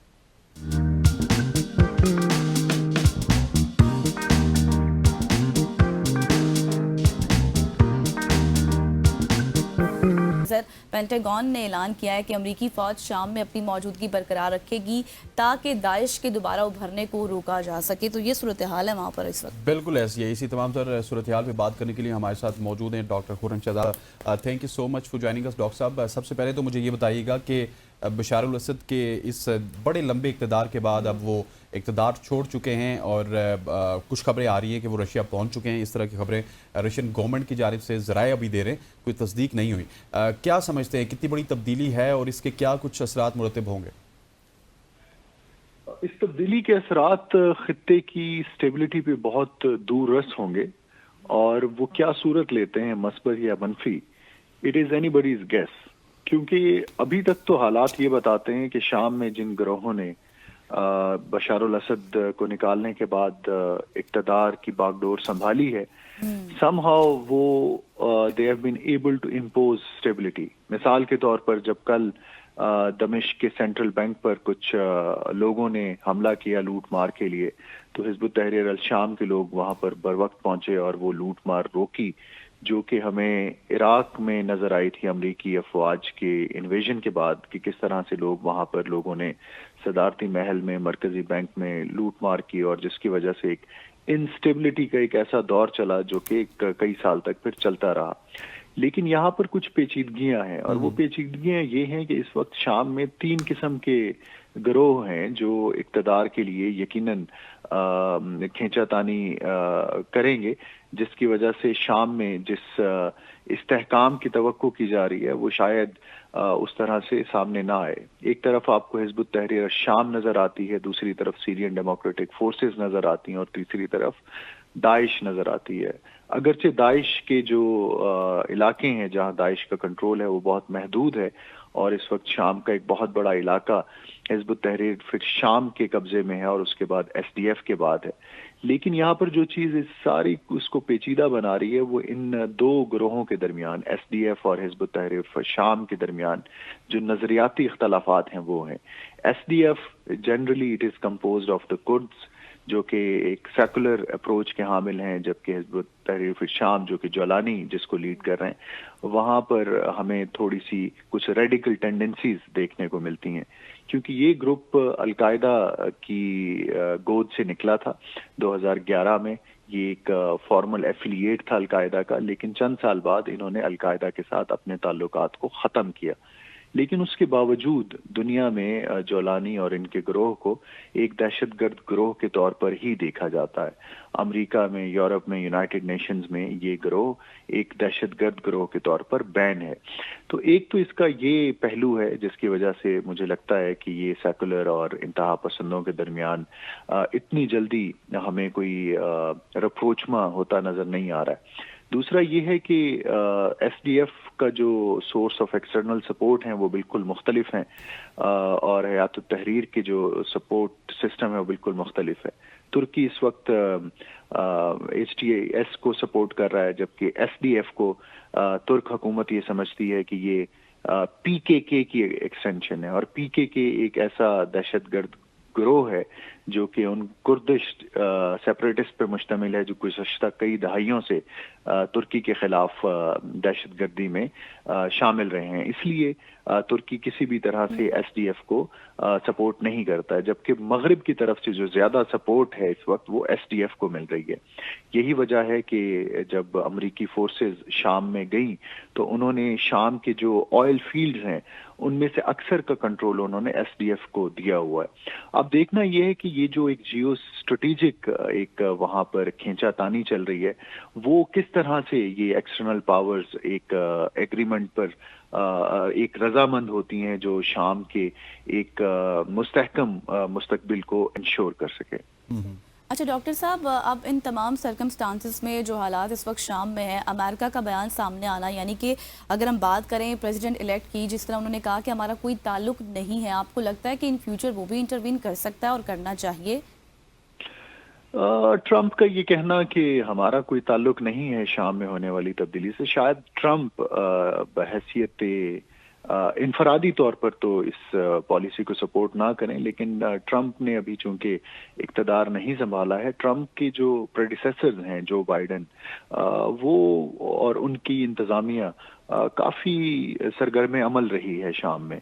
बाइडेन के जेर इंतजाम हमने देखा है कि पेंटागन और CIA ने शाम में मुख्तलिफ मुसल्लह गिरोहों को सपोर्ट किया है, और ये उसी हिमायत का नतीजा है किसी हद तक कि ये गिरोह आज बशार अल असद को वहां से निकालने में कामयाब हुए हैं। अब डोनाल्ड ट्रंप के ओहदा संभालने के बाद इस सपोर्ट का क्या लेवल होता है, दिस इज एनीबडीज गेस। चीजें मजीद पेचीदा हो सकती हैं अगर अमेरिका इन गिरोहों से डिटैच करता है, क्योंकि अमेरिकी डिटैचमेंट का मतलब फिर ये होगा कि खित्ते की जो ममालिक हैं उनको एक लीडरशिप पोजीशन लेनी पड़ेगी, खास तौर पर तुर्की को। तुर्की को तने तनहा तो कुछ नहीं कर पाएगा, तुर्की को रूस को ऑन बोर्ड लेना पड़ेगा, ईरान को ऑन बोर्ड लेना पड़ेगा, क्योंकि इस वक्त खित्ते में शाम को लेके बहुत एक डिस्ट्रस्ट की सी एक फिजा एक पाई जाती है, और मेरा ख्याल है कि तुर्की को एक कायदाना किरदार अदा करना पड़ेगा ये इंश्योर करने के लिए कि शाम does not become another Libya of the region। अच्छा, जिस तरह आपने लिबिया का जिक्र किया, लिबिया के हालात आपके सामने, फिर फ़लस्तीन के हालात आपके सामने, और अब सीरिया भी इसमें शामिल हो चुका है। सो पूरे का पूरा खित्ता, टाइमिंग बड़ी इंपॉर्टेंट है कि एक पत्ता गिरता है तो दूसरा भी ताश का पत्ता गिर रहा है। सो पूरा खित्ता ही इस जंग की लपेट में आ रहा है। बिल्कुल, ये बहुत एक अनप्रडिक्टेबल सी सूरत हाल हो चुकी है मशरिक़ वस्ता में, और इसकी एक बुनियादी वजह तो जाहिर है कि वहाँ पर जो एक शोरिशें बरपा हैं, मुसल्ला भी और सियासी भी, उनका एक बड़ा अहम किरदार है। दूसरी एक बड़ी वजह अगर शाम को ही हम सामने रखें तो वो ये है कि शाम के हुक्मरान अपने अवाम की नब्ज शनास वाक़ई नहीं हुए, वो उस डिसेंट को डायग्नोस करने से कासिर रहे जो एक तवील अरसे से वहां पर पनप रहा था। यही वजह है कि आज 10 साल बाद वो लोग एक तवील जिद्दोजहद के बाद कामयाब हुए। तो लगता यही है कि मशरिक़ वस्ता में जो रजीम्स आज से 30 साल पहले या 40 साल पहले मार्ज़ वजूद में आए थे, वो ना सिर्फ उनमें से कई अपना अखलाकी जवाज खो बैठे हैं, बल्कि वो अवामी जो उमंगे हैं उनको भी रिप्रेजेंट करने से अब वो शायद उस तरह से उस पोजीशन में नहीं रहे हैं। तो ये आपने बिल्कुल सही एक टर्म इस्तेमाल की है कि एक हाउस ऑफ कार्ड्स की तरह मशरिक़ वस्ता के मुख्तलिफ जो ममालिक हैं वो एक के बाद दूसरे वो अदम इस्तेहकाम का शिकार हो रहे हैं। और यहाँ पर मेरा ख्याल है कि जब तक इस एक ग्रेट पावर, एक कंसेंसस भी हमें यहाँ पर चाहिए होगा कि जहाँ पर ना सिर्फ तुर्की, सऊदी अरेबिया, ईरान, बल्कि रूस, चीन और अमेरिका को भी एक कलीदी किरदार अदा करना होगा ये इंश्योर करने के लिए कि मशरिक़ वस्ता में इस वक्त जो एक अदम इस्तेहकाम ये जारी है उसको ये प्रिवेंट कर सकें। ठीक हो गए डॉक्टर साहब, thank you so much for जानिएगा। डॉक्टर खुर्रम इकबाल साहब हमारे साथ मौजूद थे जो कि मशरिक़ वस्ता की सूरत हाल और शाम की सूरत हाल पर हमसे गुफ्तगू कर रहे थे। और अब हमारे साथ मौजूद होंगे जलाल अल-फराह तर्जुमान गज़ा हैं, उनसे तमाम तर सूरत हाल जान लेते हैं। जलाल, वेलकम टू सुबह की सोच, बहुत शुक्रिया आपने हमें ज्वाइन किया। सबसे पहले तो मजमूई तौर पर इस वक्त जो सूरत हाल है उस मुतल्लिक़ आगाह करें, क्या बागियों ने तमाम कंट्रोल संभाल लिया है? जी बहुत शुक्रिया। अस्सलाम वालेकुम। सूरत हाल इस वक्त सीरिया के अंदर है। अपोजिशन जो मुसल्लह फोर्सेस है, जो मुसल्लह अपोजिशन है, इन्होंने सीरिया पर मुकम्मल कंट्रोल कर चुके हैं। ये भी इनकी कोशिश जो कि तकरीबन 2014 से शुरू, हालांकि इनकी शुरुआत तो 2011 से हुई थी, लेकिन जो तेजी आई है वो 2014 2014 से, जिसके लिए बशार अल असद ने रूस का मदद लेने की कोशिश की थी। देखिए मोहतरमा, इससे जो भी हुआ सीरिया के अंदर है, हम इसको दो पहलू से देखते हैं, यानी एक इसका दो पिक्चर्स है। एक तो नंबर 1, ये जो अल असद, बशार अल असद और इनके वालिद साहब के दौर हुकूमत 51 ईयर्स चली है। इतने 51 ईयर्स। जी हाँ। तो उसमें सीरियन आवाम, शाम के आवाम को बड़ी तकलीफें हुई है, बड़े मसले मसाले हुए, खासतौर पर बशार अल असद के दौर में। ये जो बशार अल असद है, बशार अल असद आमनत सीरियन, लेकिन मैं आपको, लेकिन सीरिया हमारे अपने हैं, हमारे पड़ोसी मुल्क है, हमें इनके तमाम हालात से आगाह है। बशार अल असद ने जो अपने कौम का साथ किया है, शायद बेंजामिन नेतन्याहू हमारा साथ फलस्तीनियों का साथ भी नहीं किया है। बशार अल असद ने बहुत बड़ा जुल्म किया है, बड़ी कत्ले आम किया है, इसराइल का रूस का मदद लेके अपने आवाम को दर बदर किया है। वहां पे अब ये कहे कि इनके पास तो आता कि मैं आपको बता दूं, इनके पास खुफिया जेलें भी है। इस पर एक आवाम, एक सीधी सादा आवाम के ऊपर बेचारे तशद्दुद भी चलता रहा। तो जाहिर है एक दिन बातिल जो है ना, जब हक और बातिल का जंग होता है ना, तो आखिर में हक का जीत होगा। और ये जो भी हुआ है, ये सीरियन अवाम की एक ख्वाहिश है, एक डिमांड था। और हमें इस बात भी ये रहती, जब हम देख रहे हैं, और मेरे अपने भी सीरियन दोस्त, सैकड़ों दोस्त है मेरे सीरियन है, कि वो एक पूरी खुशी का लहर है वहां पर सीरिया के अंदर है, कि एक जुल्म का दौर है, एक जबर का दौर है, वो अपना इख्तिताम तक पहुंच गया। बिल्कुल ऐसे जलाल, आपने बिल्कुल ठीक कहा कि एक जुल्म का दौर अपने इख्तिताम को पहुंचा। हम अगर थोड़ा सा तारीख के जुरों में जाएं तो सबसे पहले अगर रेजिस्टेंस देखी जाए तो सीरिया की जानिब से ही आई थी, और उन्होंने इजराइल को बहुत टफ टाइम भी दिया था। लेकिन उसके बाद ये अदवार जिनका आप जिक्र कर रहे हैं, इसके बाद तो एक डमी रियासत बन चुकी थी सीरिया की। अब आने वाले हालात को आप किस तरह देखते हैं, आने वाला वक्त किस तरह होगा, क्योंकि वहाँ पे 2-2, 3-3 ग्रुप्स ऑपरेट कर रहे हैं, खित्ता पूरा ही इंस्टेबिलिटी की तरफ जाता हुआ नजर आ रहा है। देखिए, हमें एक चीज का खर्चा है, हम देख रहे हैं जिस मुल्क में इस तरह का हालात हुई है, वो मुल्क अभी तक स्टेबल नहीं हुई है। अब आप लीबिया को देख लें, आप यमन को देख लें, आप इराक को देख लें, जबकि इराक में तो अवाम अपने सदर के खिलाफ नहीं हुआ, लेकिन सही मतलब पूरा रिजीम चेंज हो गया, पूरा सिस्टम चेंज हो गया। तो जिन मिस्र भी अभी तक स्टेबल नहीं है, न मईशत के लिहाज से, न अमन के लिहाज से, न किसी के लिहाज से वो स्टेबल भी नहीं है। मकसद कहने का, जिस मुल्क में, हमारे मशरिक वस्ता में इस तरह का हालात हुई है, वो मुल्क अभी तक फेस कर रहा है, अभी तक वो मुल्क स्टेबल नहीं है। और मैंने 3-4 ममालिक आपके सामने जिक्र किया है। हालात जो आने वाले वक्त में, देखिए एक चीज तो शुरुआत ये नजर आ रहा है, ये जो मुख्तलिफ ग्रुप्स हैं इस वक्त सीरिया के अंदर, एक तो सबसे पहले पॉजिटिव पॉइंट इनका ये है कि मुल्क को नुकसान नहीं दे रहा है। देखिए सबसे पहले बात काम इन्होंने ये किया है, जैसे इन्होंने कंट्रोल संभाला तो मुल्क का जो स्टेट के जो अमलाक हैं, जो इमारतें हैं, जो चीजें हैं, वो इसकी हिफाजत करना शुरू कर दिया। और जो मौजूदा वजीर आजम उसको बकायदा जारी भी रखा ना, इनको निकाला भी नहीं है ना। यानी कि आप अपना काम जारी रखे। जो गवर्नमेंट के अरकान है, मेंबर्स हैं, इनको नहीं निकाला गया है सारा। इनको बकायदा कहा गया है, इनको ये हिदायत कर दिया गया है कि फिलहाल अपना काम जारी रखे जब तक हम एक इलेक्शन की तरफ जाए। ठीक है। अब अगर अब इस हालात को सीरिया के अंदर इसराइल से जोड़ना है, देखिए इसराइल भी लगातार हर वक्फा सीरिया के ऊपर हमला करता रहा। कभी भी बशर अल-असद की तरफ से वहां से इसका कोई जवाबी कार्रवाई नहीं हुई है। ये भी एक मुल्क का वकार और इज्जत पे बड़ा असर होता है। तो मेरे ख्याल में वी होप कि शायद मेरी नजर में सीरिया का जो मुस्तकबल है वो शायद वो बेहतर होगा। आई डोंट नो, मैं भी गलत हूँ, लेकिन मेरी जाती राय और काफी मेरे अपने कोलीग्स हैं, मेरे अपने सीनियर्स हैं, इनका यही कहना है जो भी दौर होगा, जो भी हालात होगी, वो बशर अल-असद से बेहतर होगी।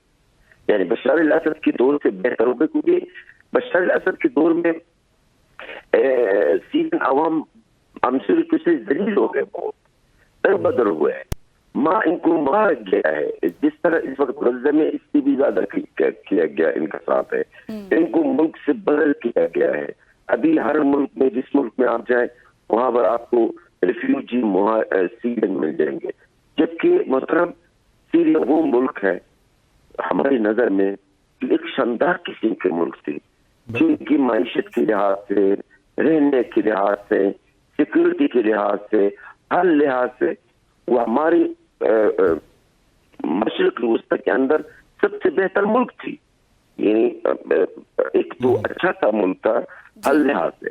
तो ये सूरत हाल है, लेकिन अब सूरत हाल ये हो गई है। अब देखना है कि आगे किस तरह से ये चीज़ें ऑपरेट होंगी। Thank you so much. Jalal Farah हमारे साथ मौजूद थे और इस वक्त जो सीरिया में सिचुएशन है उस मुतल्लिक बता रहे थे। लेकिन इंटरेस्टिंग और इम्पॉर्टेंट ये चीज़ होगी कि अब वहाँ पर लॉ एंड ऑर्डर की सिचुएशन मेंटेन करना, जो पॉलिटिकल ट्रांजिशन है वो किस तरह से आती है, कब आती है, क्या पुरअमन तरीके से आती है, ये देखना इस वक्त अब बहुत ज़्यादा इंपॉर्टेंट होगा। यहाँ पर वक्त हुआ एक ब्रेक का। विल बी राइट बैक सून।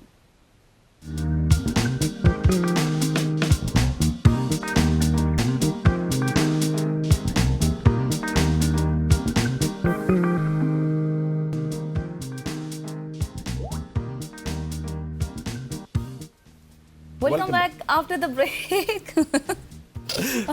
पाकिस्तान की कम उम्र 13 साल बच्ची से आज हम आपको मिलवाने जा रहे हैं, जो अपने नॉवल निगारी के हमें हैरान कर दिया। हाँ, हैरान भी कर दिया है। और मतलब हम लोग अभी जब बात कर रहे थे ब्रेक में उरूज के साथ, तो हमें बिल्कुल नहीं लग रहा था कि 13 साल की बच्ची है और उन्होंने नॉवल लिखे होंगे और इतनी बड़ी बड़ी किताबें, और ये ख्यालात कैसे आए।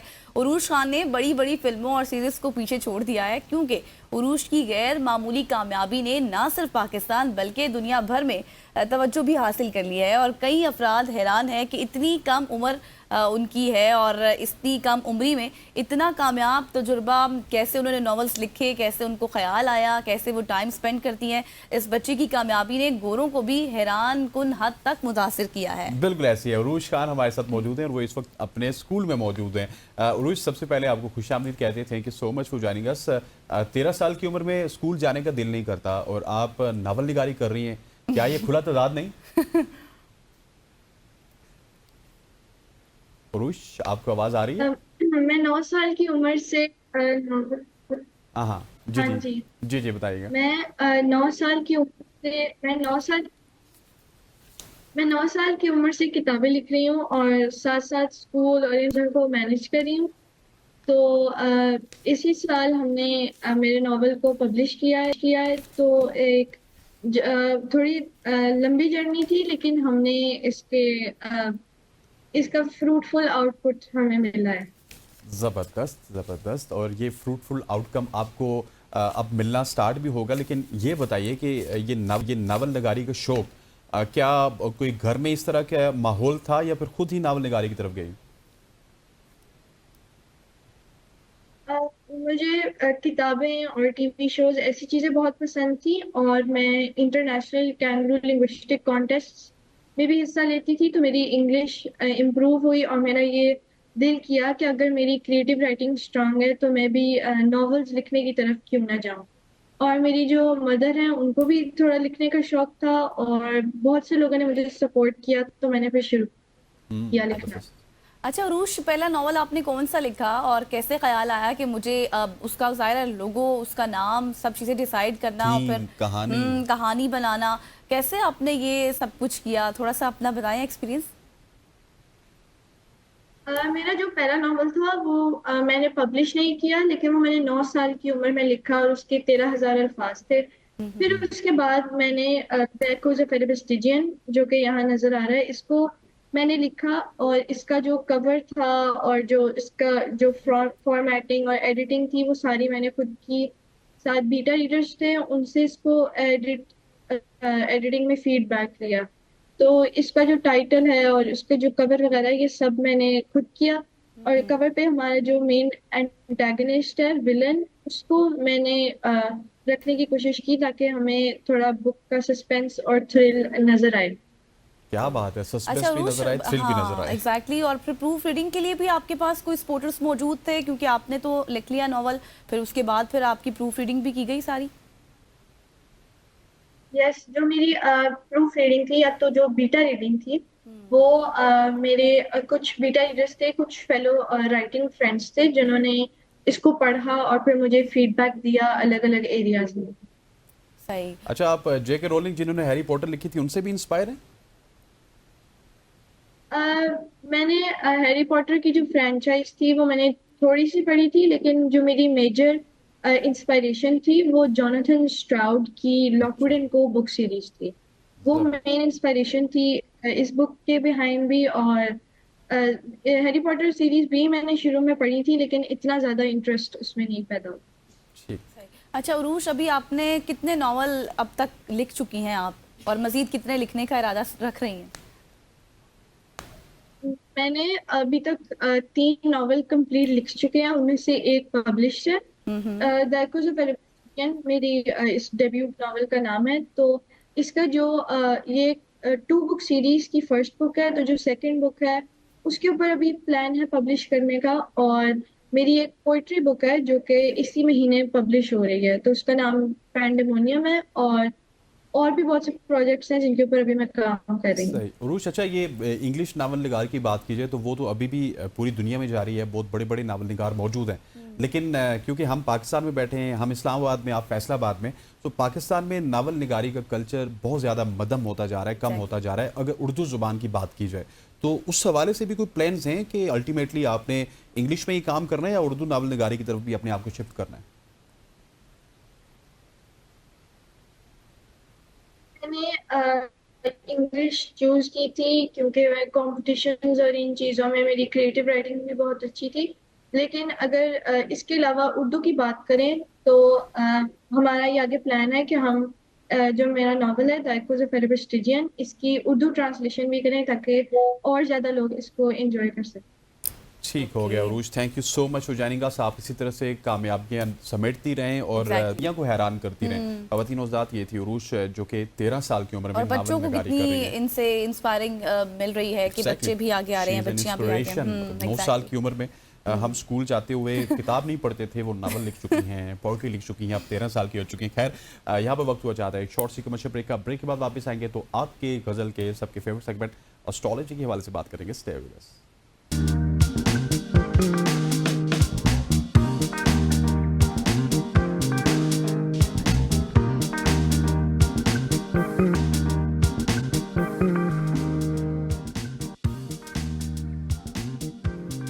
Welcome back after the break. और अब जैसे कि हम ब्रेक से पहले गए थे और हसनैन ने आपसे कहा था कि मेरा और आप सबका फेवरेट जो सेगमेंट है वो है दाऊद जी वाला, जिसको हम कहते हैं, जिसमें हम बहुत से स्टार्स के, मतलब जितने भी स्टार्स हैं, बुर्ज हैं, उस मुतल्लिक हम डिस्कशन करते हैं कि ये हफ्ता हमारे लिए, आप सबके लिए क्या प्रेडिक्शंस लेकर आया है।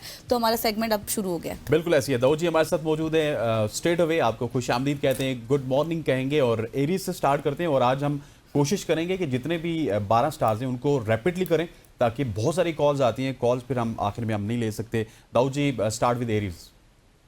आपका बहुत शुक्रिया। माशाल्लाह, आपने एक रंग दिया होता है इस्लामाबाद वालों को, एक नई उमंग और रोशनी दी होती है। तो एरीज बुर्ज हमल वालों की इस वीक की सबसे पहले स्टोरी ऑफ द वीक की बात करें तो दी लवर्स कार्ड, मोहब्बत से मुतल्लिका बहुत सी चीजें आपके हक में जाएंगी। लोग आपसे मोहब्बत करेंगे, प्यार करेंगे एरीज वालों को, और काम काफी ज्यादा है एरीज वालों को। इन कामों को करने के लिए प्लानिंग की जरूरत है। प्लान कीजिए, ऐसा ना हो कि डिले हो जाए। कुछ मायूसी और उदासी नजर आती है एरीज वालों से मुतल्लिका। इस मायूसी और उदासी को खत्म करने के लिए आप लोग इस वीक में ला हौला वला कुव्वता इल्ला बिल्लाह का कसरत से विर्द करें, और खासकर ट्यूसडे आप लोग मिक्स दालों का सदका करें, बहुत जबरदस्त एनर्जी रहेगी। एज यूजुअल हसनैन का स्टार टॉरस। और जनाब, टॉरस वालों के लिए ये वीक क्या तब्दीलियां लेकर आ रहा है, तो 3 कार्ड की एनर्जी से देखते हैं जी टॉरस वाले इस वीक में क्या करने जा रहे हैं। देखिए, टॉरस वालों को इस वीक में तो चाहिए अपनी सेहत का ख्याल करना, वक्त पे खाना खाना, वक्त पे सोना, ज्यादा ओवर थिंकिंग नहीं करना। आप कुछ मामला से मुतल्लिका थोड़ा सा डिस्टर्ब हैं, लेकिन ये डिस्टर्बेंस आपको एंड ऑफ द वीक में खत्म होती हुई मिलेगी। और मैसेज है आप लोगों का इस वीक का, बी असर्टिव, और कोशिश करें इस वीक में आप सूरह फातिहा 2 मरतबा और आयतुल कुर्सी 11 मरतबा पानी के ऊपर दम करके पिएंगे, तो उससे भी आपकी एनर्जी में बड़ी पॉजिटिविटी रहेगी। ठीक हो गया सर, जेमिनाइज की तरफ मूव करते हैं। जेमिनाई वालों की story of the week 3 card की एनर्जी से देखते हैं कि जेमिनाई वालों के लिए ये वीक कैसा रहेगा। तो जेमिनाई वाले देखें, कोई डिसीजन लेते हुए नजर आ रहे हैं। अगर आप डिसीजन ले रहे हैं, 2-3 चीजें माइंड पे चल रही हैं, तो थोड़ा सा वेट कर लें, क्योंकि काफी चीजें आपके हक में आगे जाके बेहतर हो जाएंगी। वजह यह है कि बहस तकरार और लड़ाई झगड़ा नहीं करना, और द डेवल यानी कि कुछ ऐसे हासदीन लोग हैं जो कि आपकी तरक्की के ऊपर रुकावट डाल सकते हैं। इसलिए थोड़ा सा वेट करें, इंतजार करें, और औज़ु बिल्लाहि मिनश शैतानिर रजीम रोजाना सुबह के वक्त 21 टाइम आपके लिए बहुत पॉजिटिव एनर्जी लेकर आ रहा है। और जेमिनाई वालों के लिए मैसेज है इस वीक का, लेट गो, हिम्मत करें और अपने लिए आसानियां पैदा करें। कैंसर वालों की इस वीक की स्टोरी ऑफ द वीक की बात करें तो कैंसर वाले इस वीक में क्या करने जा रहे हैं। देखें जी, कैंसर वालों के लिए बड़ी जबरदस्त एनर्जी है। आपकी वालिदा, आपके दोस्त अहबाब आपकी मदद के लिए तैयार बैठे हैं। अगर आप जॉब कर रहे हैं तो शायद साथ बिजनेस को भी लेके चल सकते हैं, क्योंकि डबल एनर्जी और डबल काम, कुछ चीज़ों से मुतल्लिक आपको क्लैरिटी मिल जाएगी। ये क्लैरिटी आपके हक में बेहतरी की तरफ लेकर जाएगी आपको। और ख़ासकर आप लोग इस वीक में जो है वो सूरह नास का विर्द कर सकते हैं 3 मरतबा रोज़ाना। तो मैसेज है कैंसर वालों के लिए इस वीक का, परफेक्ट टाइमिंग, तो बहुत अच्छी टाइमिंग है कि आप जो फैसला करना चाहें उसके ऊपर इम्प्लीमेंटेशन करें। सर, मूव ऑन टू लियो। लियो बुर्ज असद वालों की 3 कार्ड्स की एनर्जी से देखते हैं जो लियो वालों का ये वीक कैसा रहेगा। तो लियो वाले क्या करने जा रहे हैं। देखें, लियो वाले नेगेटिविटी थोड़ी सी जो गुजर चुकी है उसके ज़ेरे अताब रहेंगे, लेकिन कमाल बात यह है कि यहाँ पे दी सन, क्योंकि शम्स की एनर्जी आपके हक में आपके फैसले कर रही है।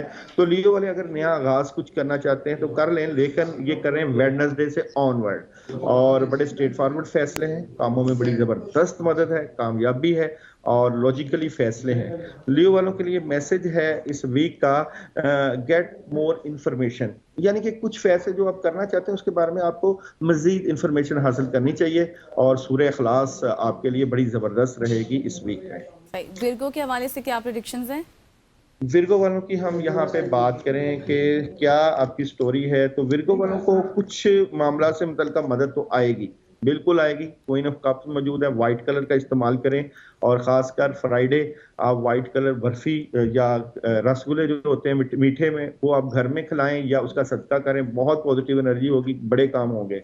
अच्छा, यहाँ पे कुछ उदासी रहेगी, नेगेटिविटी रहेगी अपने मामूलात से मुतल्लिका, मगर ये भी दूर हो जाएगी, क्योंकि खासकर ये आपका जो दिन है थर्सडे और फ्राइडे में आपका वो सदका आपके लिए मामलात में बेहतरी लेकर आएगा। कोशिश करें आप इस वीक में सूरह फलक पढ़ें 11 मरतबा, आप बहुत पॉजिटिव एनर्जी ले लेंगे। और मैसेज है आप लोगों का इस वीक का, ask for help from others, यानी कि आप अपने इर्द गिर्द के लोगों के ऊपर बाखबर रहें और उनसे मदद हासिल करें, बहुत ज़बरदस्त हो जाएगा। ठीक Daud ji, moves on to Libra. Libra वालों की story of the week 3 card से देखते हैं। बड़ी हैवी खबरें, बहुत इंफॉर्मेशन खबरें। मिलेगी वालों को, और क्योंकि नाइट ऑफ पेंटिकल्स मौजूद है, बहुत सॉलिड खबरें। जॉब सीवी अप्लाई करें जहां जॉब करना चाहते हैं, क्योंकि यहाँ पे बहुत सी चीजें बेहतर, खासकर मीडिया से मुतल्लिका लोगों के लिए बहुत राब्ते होंगे, कम्युनिकेशन बहुत स्ट्रांग हो जाएगी। अच्छा, एक चीज का ख्याल रखें, प्रेशर नहीं लेना आपने, और प्रेशर लेने से मामला डिस्टर्ब हो सकते हैं। ओवरऑल एनर्जी बहुत पॉजिटिव है, और मैसेज भी आप लोगों के लिए है, चूज अ न्यू डायरेक्शन। कोई नई डायरेक्शन आप चूज करें, उससे फायदा होगा। और खासकर इस वीक में बिस्मिल्लाहिर्रहमानिर्रहीम आप लोग 100 टाइम पढ़ेंगे तो उससे भी बड़ी पॉजिटिव एनर्जी आपको मिलेगी। जबरदस्त। सही। और स्कॉर्पियो वालों की story of the week 3 cards की एनर्जी से देखते हैं कि स्कॉर्पियो वाले क्या करने जा रहे हैं। तो स्कॉर्पियो वाले जनाब बहुत पॉजिटिव एनर्जी है, आप अपने मामलात करें, क्योंकि इस वीक में करना क्या है, आपको काम मिल रहे हैं। बिल्कुल ये काम आपके हक में जाएंगे। अगर आप इमिग्रेशन करवाना चाहते हैं, बाहर जाना चाहते हैं, कुछ भी करना चाहते हैं, क्योंकि सारे 3 के 3 कार्ड्स आपकी फेवर में हैं। तो तुलबा तालबात के लिए, तलीबी मामलात के लिए एक्सरसाइज करनी है तो वो भी करें, और अपनी सेहत का ख्याल भी आप बहुत अच्छा रखते हैं तो बहुत अच्छा आपको ये फीडबैक वीक देगा। और मैसेज भी आप लोगों के लिए है, नो नीड टू वरी, परेशान होने की जरूरत नहीं है, अल्लाह ताला आपके हक में है। और जनाब इस वीक में आप लोगों ने जो विर्द करना है, जो बेहतरीन रहेगा, वो या अल्लाह या रहमान, ये आप 119 मरतबा करिएगा, बहुत ज़बरदस्त रहेगा। ठीक हो गया। अब गज़ल के हवाले से हमें बताइएगा, क्या इनके हालात कैसे हैं, सजिटेरियस के हालात कैसे हैं? सजिटेरियस वालों की story of the week 3 cards की एनर्जी से देखते हैं कि सजिटेरियस वाले क्या कर रहे हैं। अपने आप से लड़ने की कोशिश करेंगे, लेकिन बहुत अच्छी एनर्जी है। दी स्टार बिगिनिंग बहुत ज़बरदस्त है, जी और जीने दो, लोगों को फायदा भी दे रहे हैं और कोशिश कर रहे हैं कि बेहतर हालात रहें, लेकिन फाइटिंग है, हालात से फाइट भी हो रही है, बेहतर हालात की कोशिश जारी है आप लोगों की, सजिटेरियस वालों की। और कमाल बात यह है कि 3rd कार्ड जजमेंट, तो वीकेंड पे आप कोई फंक्शन अटेंड करेंगे, किसी कोई ना कोई आपको पार्टी पे जाना पड़ सकता है, फैमिली में वक्त गुजारेंगे, खुशियां हासिल करेंगे। और मैसेज है आप लोगों के लिए, कम्युनिकेट क्लियरली। तो यार कुछ चीज़ें जो अगर आप चाहते हैं कि सही सिमत पर जाएं तो उसकी सही कम्युनिकेशन होनी चाहिए। और ख़ासकर इसमें सलामुन कौलन मिन रब्बिर रहीम, ये आप 19 मरतबा मगरब के बाद पढ़ेंगे तो बड़ी पॉजिटिव एनर्जी हासिल करेंगे। ठीक हो सही गया। हो गया। कैप्रिकॉन वालों की 3 कार्ड की एनर्जी से देखते हैं कि क्या सूरत रहेगी। तो कैप्रिकॉन वालों के लिए ये वीक बहुत ज़बरदस्त होने जा रहा है। स्ट्रेट फॉरवर्ड फैसले हैं, लॉजिकली फैसले हैं, और आपके लिए प्रॉब्लम ये है कि आप कंफ्यूज हो जाते हैं। आप कंफ्यूज ना हो, चीज़ें जो आपको नहीं समझ आती उसमें वक्त ज़ाया ना करें, कंफ्यूज ना हो।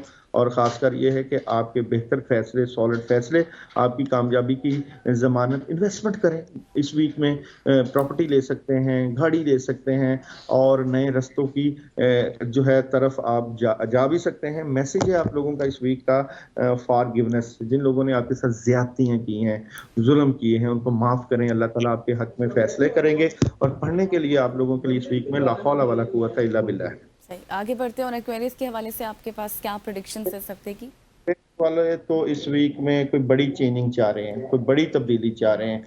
और ये जो तब्दीली है, ये आप अपने कैरियर से मुतल्लिका, आप अपने फील्ड से मुतल्लिका, डेथ कार्ड का मतलब होता है कि बड़ी तब्दीली भी, और आपने ड्राइविंग भी एहतियात से करनी है।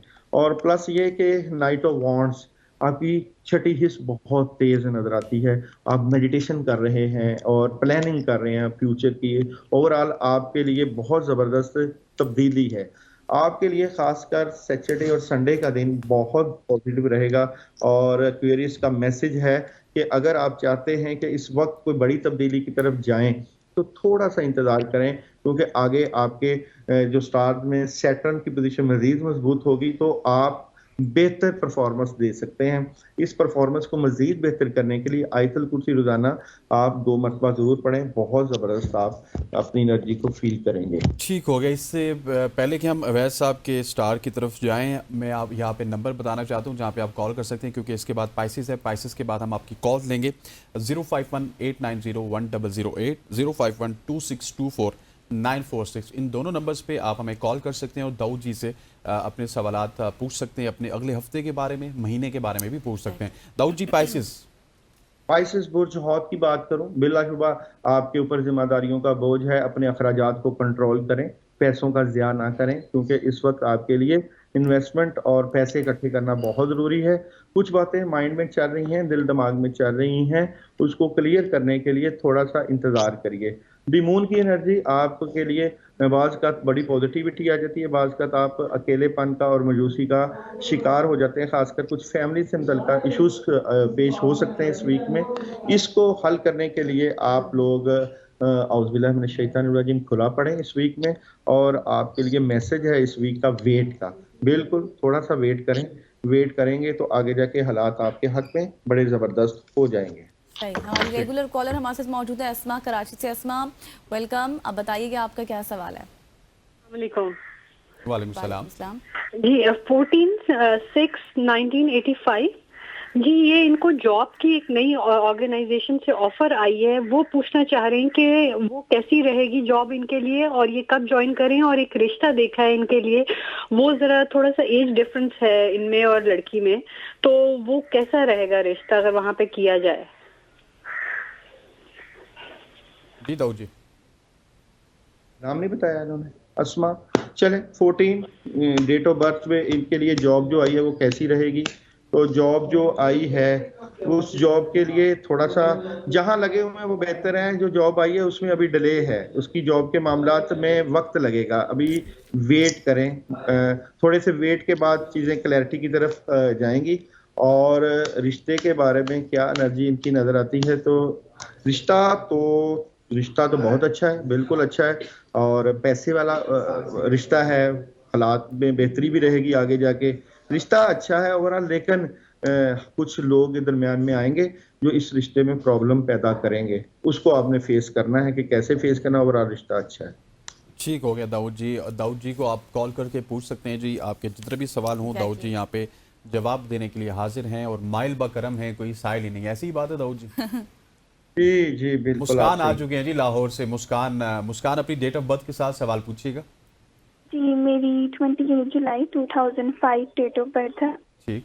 मैंने आपसे पूछना था, मैं अपने किसी भी काम में मतलब जाती हूँ ना, काम करना चाहती हूँ, वो स्टडी के लिहाज से हो, काम के बारे में हो, तो उसमें कोई ना कोई रुकावट आ जाती है, समझ नहीं आती। ठीक हो गया। दाऊद जी जवाब दीजिए।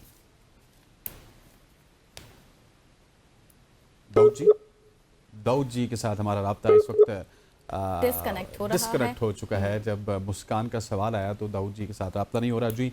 दाऊद जी वापस आते हैं तो मुस्कान के सवाल के हवाले से उनसे जानेंगे। मुस्कान, जब तक एक और कॉलर भी हमारे साथ मौजूद है, जमील हमारे साथ मौजूद है। जमील वेलकम। क्या सवाल है आपका? बस अगर नया साल तो पति आना साल कैसा गुजरेगा, कैसा। आपकी डेट ऑफ बर्थ क्या है? डेट ऑफ बर्थ है जनाब 10/3/1978। 10/3/1978। ठीक हो गया। हाँ जी। आप जस्ट पूछना चाह रहे हैं कि कैसा गुजरेगा आपका अगला हफ्ता, नया साल आने वाला। ठीक है सर। ठीक हो गया जी। दाऊद जी जो ही आए तो हमें बताइएगा, ताकि दाऊद जी से हमने मुस्कान का सवाल भी पूछना है और इसके अलावा बाकी सवालात भी पूछने हैं। अच्छा, अगर बात करें हम स्टार्स के हवाले से, जिस तरह से दाऊद जी ने बताया था, मेरे स्टार के हवाले से भी बता रहे थे कि फाइट चल रही है, और आपके हवाले से भी बताया था कि आप भी एक फाइट कर रहे हैं और आपको हालात जो है ना बेहतर करने की जरूरत है। किससे फाइट कर रहे हैं वैसे? हम अपने आप से फाइट कर रहे हैं, नफ्स से फाइट कर रहे हैं, क्योंकि हम तो आपस में बहुत ही अच्छे हैं। सुबह आते हैं, शाम होती है, जिंदगी तमाम होती है, एबीएन में आते हैं, घर जाते हैं। सो फाइट कहीं ना कहीं पे सर्दी से चल रही है। मेरी तो फाइट आज सर्दी से चल रही है। ठीक है, लेकिन इसके साथ साथ दाऊद जी ने ये भी कहा है कि आप जो ओवर थिंकिंग कर रहे हैं उससे भी थोड़ी सी आप जो है ना दूर। ये तो मेरी बचपन की आदत है। अच्छा, ओवर थिंक करना। लेकिन आपको याद है कि हमने बहुत सी स्टोरीज ऐसी डिस्कस की हुई हैं जिसमें एक और हमारे पास कॉलर भी है, रावलपिंडी से Batool. Sorry to cut you. आप बतूल का सवाल ले लेते हैं, उसके बाद जी बतूल पूछिएगा। बतूल, आपको आवाज आ रही है? जी जी, अस्सलाम वालेकुम। जी बतूल, डेट ऑफ बर्थ के साथ सवाल पूछिएगा। जी, मैंने अपने बच्चों के बारे में पूछना है, बच्ची का पहले बता दूं। क्या? 8 अगस्त 8 अगस्त 2008। जी सवाल क्या है? इनकी तालीम के बारे में पूछना है। तालीम के बारे में पूछना, ठीक है जी। वैसा मुझे ये बताइएगा जी। बेटे का नाम है दयाम अब्बास।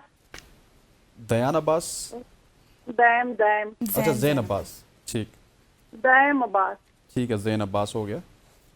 नहीं, नाम गलत आप बोल रहे हैं। दायम। जाइम जाइम दायम। जाइम, ओके, ठीक है ओके, जाइम। ठीक है ठीक है ठीक है ठीक है, आपका सवाल आ गया। वैसा मुझे ये बताइएगा कि दाऊद जी आज हैं या फिर सवालात के जवाब हम गजल से ले लें?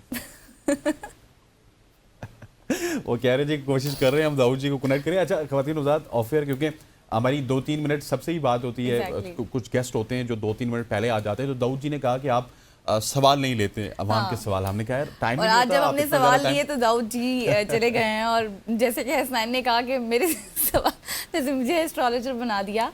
और अब देखते हैं वो कार्ड्स आप यही पर्चे इस तरह करके तो बताएं जी कि क्या होगा, ज़यान का क्या होगा, फिर ये तालीम के सवालात हैं, इतनी तारीखें हैं, ये सारी चीज़ें हैं। लेकिन आज मेरा ख्याल है कि दाऊद जी को वापस कनेक्ट करना हमारे लिए मुश्किल होगा। ये सवालात हम दाऊद जी को भेज देंगे। दाऊद जी अगर उसका जवाब देंगे तो हम आपको, आपके नंबर आएंगे हमारे पास, हम आपको व्हाट्सएप कर देंगे। ख़वातीन हज़रात, आज की सुबह की सोच से इतना ही।